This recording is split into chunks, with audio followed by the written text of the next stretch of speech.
Olá pessoal, então vamos para a nossa aula prática. Abram o CSS e vamos criar um novo projeto. Coloque um nome aí para o seu exemplo. Vamos botar aqui Clocks exemplo. Exemplo 1. Eu vou selecionar aqui já com a driver lib. Ok. Então vamos aproveitar o código que a gente já tinha feito aqui do Blink. Depois a gente dá uma ajeitada aqui. Eu vou utilizar ele aqui. Ok. Essa primeira estrutura eu vou deixar assim. Não precisamos alterar. E vamos começar então aqui a fazer uma configuração de um clock. Ok? Então a primeira coisa que eu vou criar aqui é uma variável.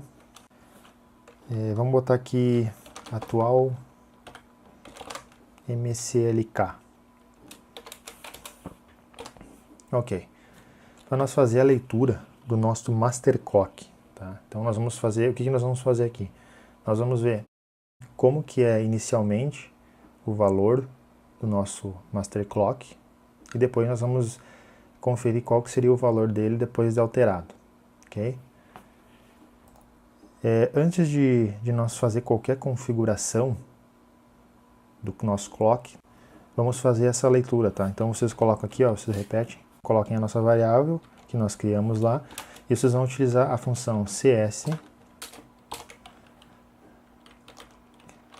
get mclk. Essa função, tá? Essa função, ela vai fazer a leitura do nosso master clock e vai colocar nessa variável aqui, ok? Por enquanto, o resto do programa não muda nada, né? Não mexemos em nada daquele blink, na verdade. Ele vai piscar mais ou menos aproximadamente a 1 segundo. E por enquanto nós só vamos fazer essa leitura aqui para nós tentar entender como é que é o master clock por padrão, tá?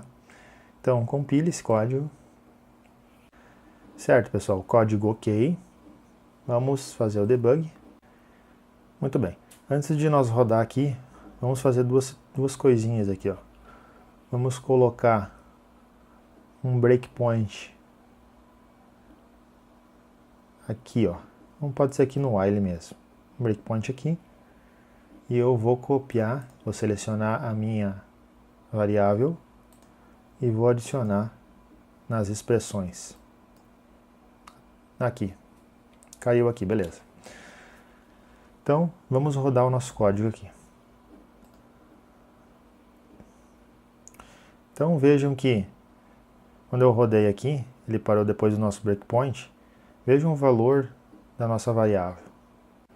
1 MHz, né? Esse é o valor de padrão, que se você não fizer nenhuma alteração, o valor padrão que ele utiliza no master clock, ok?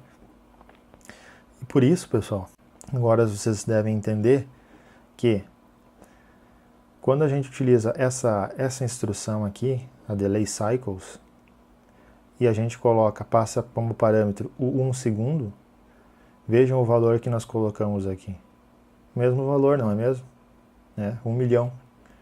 Então, se nós pegarmos e fizer um cálculo de 1 milhão por 1 milhão, vai dar 1. Aproximadamente 1 segundo que faz o nosso blink aqui, ok? Então isso eu queria mostrar para vocês, né? Esse valor, como é que você pode fazer a leitura desse valor. E isso você pode fazer através dessa função aqui, certo? Vamos fazer algumas alterações no nosso código agora. Eu vou digitar aqui alguns comandos e daí eu vou explicar para vocês o que cada comando vai fazer.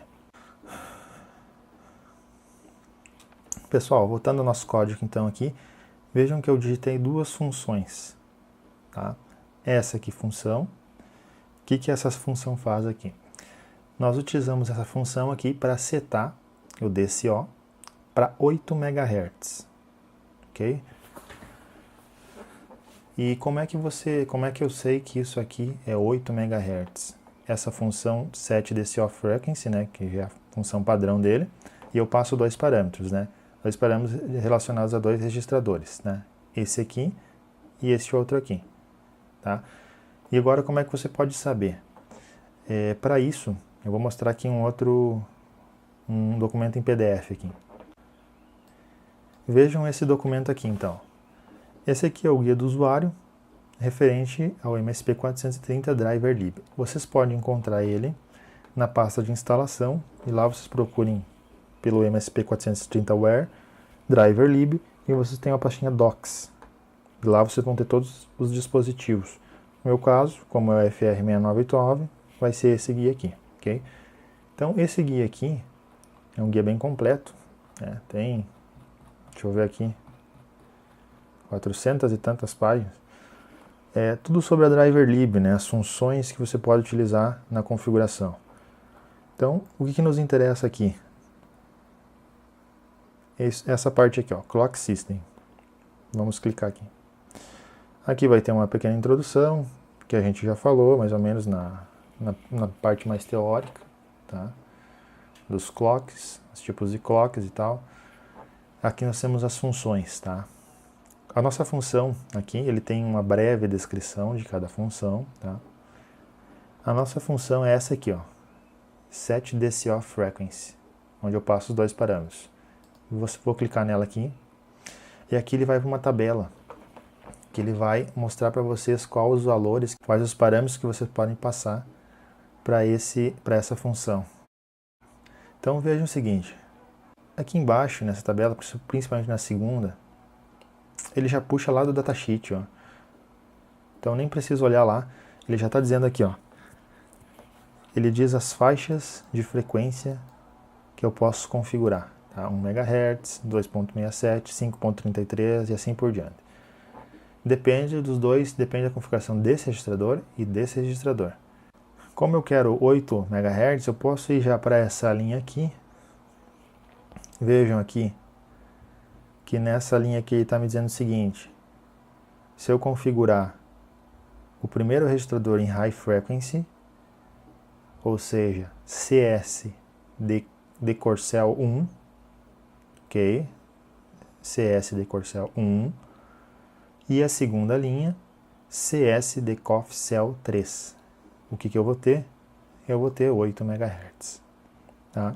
Assim que eu fiz essa configuração nessa função, certo? Então tá aqui os valores, né? Expliquei de onde que eu tirei e como é que vocês podem selecionar outros valores, caso vocês queiram setar para outros tipos de frequência, tá? Seguindo aqui, nós vamos configurar o clock, que aqui nós configuramos o DCO, né? Então, e essa função aqui, nós vamos inicializar e configurar qual clock? O Master Clock é o primeiro parâmetro, ok? Qual que seria a fonte do clock? Vejam que aqui eu configurei o DCO, então é ele que eu vou utilizar. Então, o que eu seleciono? DCO CLK Select, que é a fonte. E o último parâmetro é o divisor. Caso divisor por 1, mesmo, não fiz nenhum outro divisor. Vamos voltar lá no guia do usuário que eu vou mostrar para vocês da onde tem essas informações. Então, voltando aqui, pessoal, vejam nessa função aqui, ó, que é essa aqui, ó. Essa segunda aqui. Cliquem nela. E aqui, da mesma forma que antes, eu tenho os parâmetros que eu posso passar. O que eu passei? O MCLK. Eu passei que eu vou utilizar a fonte de clock do DCO, esse parâmetro aqui. E eu passei que o divisor vai ser 1. E aqui, pessoal, o último comando que eu cotei, eu só repeti aquele comando que eu já tinha feito lá em cima, para nós fazer novamente a leitura. Então, o que a gente espera, antes de rodar o debug, o que a gente espera aqui? A gente espera aqui, nessa leitura primeiro, eu tenha 1 MHz, ok? Nós já fizemos esse teste, nós tínhamos, né? A princípio não vai mudar nada. E depois, nessa segunda linha, é a mesma situação, é para nós termos agora, fazer a leitura do Master Clock, mas não é para nós termos o valor de 1, e sim de 8, né? Que é o que nós configuramos aqui, ok? Então, vamos fazer o build e o debug para nós ver isso aí. Vamos lá então, pessoal. Vamos colocar um breakpoint aqui, nessa linha aqui, e vamos colocar um outro aqui no while mesmo. Ok. Então, vamos rodar isso aqui, vamos clicar uma vez. Ok, primeiro comando, 1 MHz. É o que nós estávamos esperando, ok? Parou aqui. Eu já tinha visto antes que era 1 MHz mesmo. Vou rodar mais uma vez. E olha aqui, 8 MHz, né? Fiz a leitura de novo, exatamente aquilo que a gente estava esperando. Já que a gente configurou aqui para 8 e passamos que nós criamos o nosso Master Clock com 8 MHz. Ok? Se vocês agora derem... Deixa eu remover esses breakpoints aqui, ó. E rodem o programa de vocês. E vejam que agora, como vocês podem ver aí no vídeo em anexo, o nosso programa, o nosso Blink, ele está piscando mais rápido, né? Obviamente, já que a gente alterou o clock. Entendeu? Então, é exatamente isso que eu queria mostrar para vocês, essa alteração do clock, e utilizamos o próprio exemplo do Blink para mostrar essa alteração do clock. Vamos fazer umas alterações aqui, ó. Bom, então isso significa que se eu alterar isso aqui, em vez de vou botar 8 aqui, vamos compilar e debugar. Agora rodando esse novo código, só fazendo essa pequena alteração, vocês já viram que o nosso LED volta a piscar aproximadamente 1 segundo. É claro, né? Já que se eu tenho basicamente 8 MHz, eu tenho um clock de 8 MHz e eu utilizei um valor de ciclos também de 8 milhões aqui, então eu vou ter aproximadamente 1 segundo. Ok? Vamos mexer mais um pouco o código aqui, pessoal. Vamos colocar aqui agora um divisor. Vamos voltar aqui para 1. Vamos voltar para 1. E vamos botar o nosso divisor para 8. Veja bem. Vocês já devem imaginar o que isso vai acontecer, né? Se eu tenho 8 MHz e eu divido por 8, eu vou ter o quê? 1 MHz. Então tá aqui, pessoal. Inseri meus breakpoints. 1 MHz antes, ok. Segundo breakpoint, 1 MHz, ok? Então, obviamente, né? Como eu disse, se nós fizermos o divisor por 8, é claro que eu vou ter 8 MHz dividido por 8, vai dar 1. E é dessa forma que você vai mexendo, você vai configurando, você vai vendo as opções disponíveis nos registradores e vai alterando conforme você deseja, certo? Vamos fazer mais uma alteração aqui agora. Voltem aqui para 1, vamos deixar 1. E vamos fazer uma outra situação aqui agora. Vamos alterar a fonte do clock. Em vez de utilizar o DSO, tá? Em vez de utilizar o DSO, eu vou comentar aqui. Deixa eu comentar isso aqui. Em vez do DSO, agora eu vou utilizar o VLO. Lembrem que nós falamos também do VLO. Então, aqui é VLO, CLK Select. E o resto deixo aqui, deixo dessa maneira, tá? Lembrem, como nós falamos na primeira aula, que o VLO ele é uma fonte de clock menor, né? Ele é aproximadamente, se vocês lembrarem, ele é aproximadamente 10 kHz. Eu vou compilar aqui o programa. Eu botei rodar o meu programa direto porque eu quero mostrar uma coisa para vocês agora aqui na prática. Tá? Vejam o seguinte, se eu utilizei uma fonte de clock menor, tá? Então isso vai impactar que o meu Blink vai demorar muito mais tempo. Se você fizer um cálculo aproximado, você vai ver que utilizando esse valor aqui, de 1 milhão e de 10 mil, que é 10 kHz, tá? Você vai ter aí um tempo aí de aproximadamente 1 minuto e 40, 1 minuto e 50. Então, esse 1 segundo, na verdade, vai se transformar em 1 minuto e 40, 1 minuto e 50, nessa região, tá? Lembrando que aqui, pessoal, isso aqui nós não estamos falando de timers, tá? Eu vou utilizar um valor aqui para fins, estou falando de tempo aqui para vocês, mas isso aqui, nós não estamos, por isso que ele não é tão preciso, né? Nós estamos falando de clock, tá? Timer vai ser um outro módulo, a gente vai ver com mais calma. Mas o que eu quero que vocês se atentem aqui é a questão da seleção da fonte de clock, e isso que vai impactar. Então, o resultado que nós devemos ter é nessa faixa. Vamos testar aqui na prática, eu vou mostrar para vocês. Então vamos lá, pessoal. Rodei o nosso programa aqui.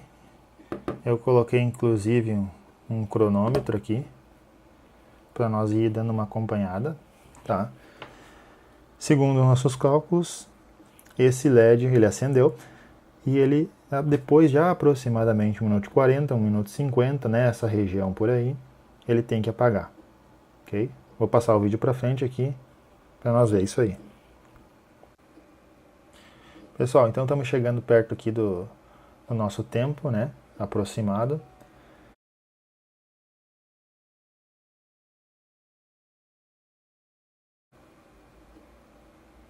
Isso aí. Então deu praticamente ali uns 50, né, 51 por aí. Ele não é preciso, até porque nós também não estamos lidando com timers aqui, mas para vocês verem que um simples comando ali que a gente alterou na nossa programação, o nosso clock já é outro, né? O nosso blink já ficou bem mais lento.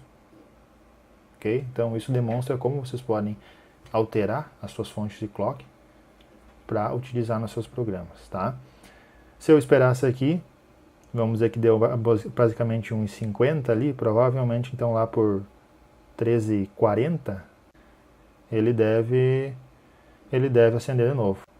Não vou esperar aqui, mas acho que vocês já deu para entender como é que funciona a coisa. Então, esse exemplo é isso aí, pessoal, e até a próxima aula.